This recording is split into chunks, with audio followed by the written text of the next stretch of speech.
Putin কাকু জিন্দাবাদ, Putin কাকু জিন্দাবাদ, পুতিন কাকু জিন্দাবাদ মাইরি। এই জিনিসটার জন্য ভালোবাসি। পুতিন কাকুর ফ্যান ফলোয়ার কারা আছেন একটু কমেন্ট করবেন, আর ভিডিওটা ভাল লাগলে শেয়ার করবেন। তবে চীনেরও ডিফারেন্ট ভূমিকা দেখছি।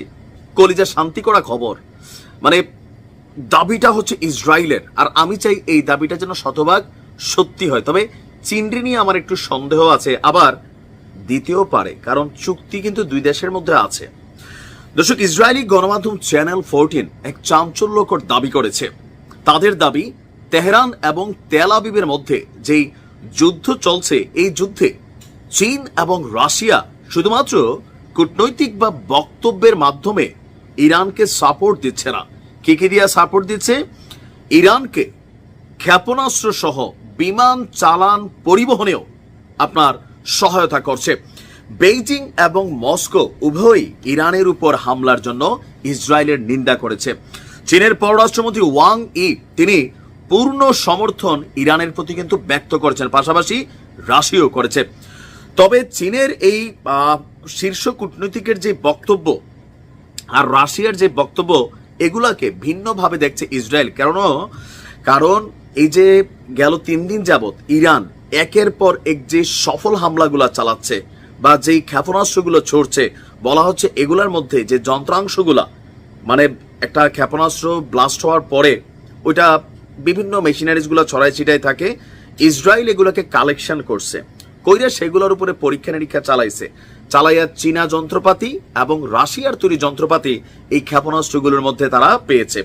তো তাদের বক্তব্য, আপনার গত জুন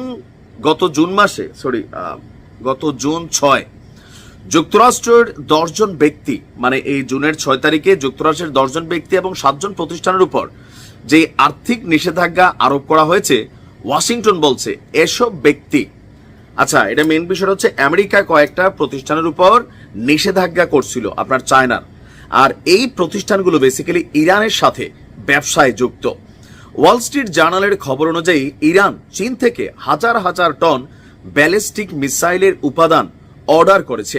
লেনদেনের সাথে পরিচিত সূত্রগুলো বলছে যে তেহরান যুক্তরাষ্ট্রের সঙ্গে পরমাণু কর্মসূচির ভবিষ্যৎ আলোচনা করার সময় সামরিক সক্ষমতাকে পেছন থেকে পুনর্গঠিত করছিল, আর সেই পুনর্গঠিত করার সময় ইরানের পক্ষে চীন এবং রাশিয়া এই সামরিক ইকুইপমেন্টগুলো সরবরাহ করেছে, মানে ইরানকে সামরিকভাবে শক্তিশালী করেছে, যেন আমেরিকা যতই চাপ দেয় ইরান যেন পরমাণু চুক্তি থেকে সরে না আসে।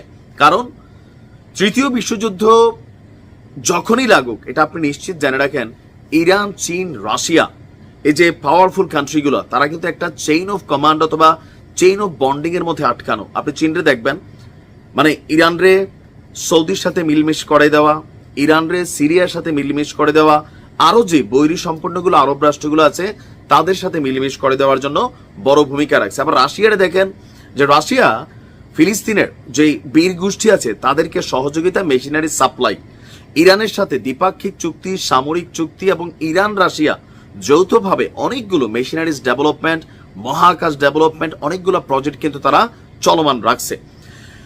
এখন ইরান এবং রাশিয়া এই বিষয়ে তারা কি বলছে? তারা বলছে যে ইসরায়েল তাদের বিরুদ্ধে এটা একটা হাস্যকর অভিযোগ তুলেছে। তার মানে কি রাশিয়া চীন দেয় নাই? না, দিছে, আমার ধারণা দিছে। কারণ রাশিয়ার জন্য ইরান যা করছে এই ইউক্রেন যুদ্ধে, পুতিনের সময় আসছে এই কৃতজ্ঞতা আদায় করার এবং এটার কি বলা হয়েছে প্রতিদান দেওয়ার।